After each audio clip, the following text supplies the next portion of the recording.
ಸತಿ ಕೆಲವ್ರು ಕೇಳ್ತಾರೆ, ನೀವು ಇವ್ರ ಜೊತೆ ಹೇಗೆ ಸಂಸಾರ ಮಾಡ್ಕೊಂಡಿದ್ದೀರಾ, ನೀವು ಇವ್ರ ಜೊತೆ ಹೇಗೆ ಬದುಕ್ತಾ ಇದ್ದೀರಾ, ನೀವು ಇವ್ರ ಜೊತೆ ಹೇಗೆ ಜೀವನ ನಡೆಸ್ತೀರಾ ಅಂತೆಲ್ಲ ಜನ ಹೇಳ್ಬೋದು.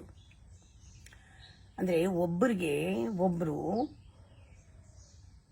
ಅವ್ರು ಅಟ್ರಾಕ್ಟಿವ್ ಆಗಿಲ್ಲದೆ ಇರ್ಬೋದು. ಎಷ್ಟೋ ಡೈಮೆನ್ಷನ್ನಲ್ಲಿ ನಮ್ಮ ಪ್ರೈಮಲ್ ಪಾರ್ಟ್ ಆಫ್ ಅವರ್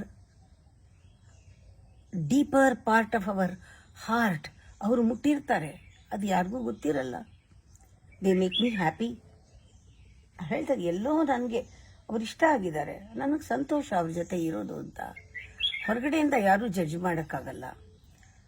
ಅವರು ನಮ್ಮನ್ನು ಪ್ರಯಾರಿಟೈಸ್ ಮಾಡಿರ್ತಾರೆ, ಒಂಥರ ಪ್ರಯಾರಿಟಿ ಕೊಟ್ಟಿರ್ತಾರೆ, ಕೇರ್ ಮಾಡಿರ್ತಾರೆ, ನಮ್ಮ ಬಗ್ಗೆ ಕನ್ಸರ್ನ್ ಇರುತ್ತೆ. ದೇ ಮೇಕ್ ಮೀ ಹ್ಯಾಪಿ ಅಲ್ವಾ?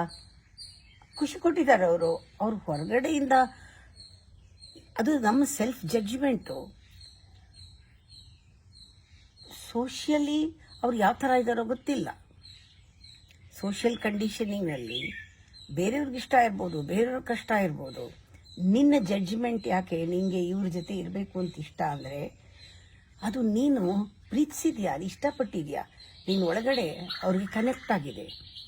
ಇಷ್ಟೇ ಮುಖ್ಯ ಆಗೋದು. ನೀವು ಇಷ್ಟಪಟ್ಟವ್ರನ್ನೇ ಜಡ್ಜ್ ಮಾಡ್ತೀರಾ, ಕರೆಕ್ಟ್ ಇದು ನನಗೆ ಅಂತ, ಅಷ್ಟೇ ವರ್ಕ್ ಆಗೋದು. ಇನ್ನು ಮಿಕ್ಕಿದ್ದು ಯಾವುದು ವರ್ಕ್ ಆಗಲ್ಲ. ಬೇರೆಯವ್ರು ಏನು ಹೇಳಿದ್ರು ಇವ್ರ ಜೊತೆ ಇರಬೇಕು, ಅವ್ರ ಜೊತೆ ಇರ್ಬೋದು. ಯಾಕೆ ಇರೋಕ್ಕಾಗಲ್ಲ ಅಂದರೆ ಇರೋಕ್ಕಾಗಲ್ಲ, ಒಳಗಡೆಯಿಂದ ಕನೆಕ್ಷನ್ ಆಗೋವರೆಗೂ ಇರೋಕ್ಕಾಗಲ್ಲ.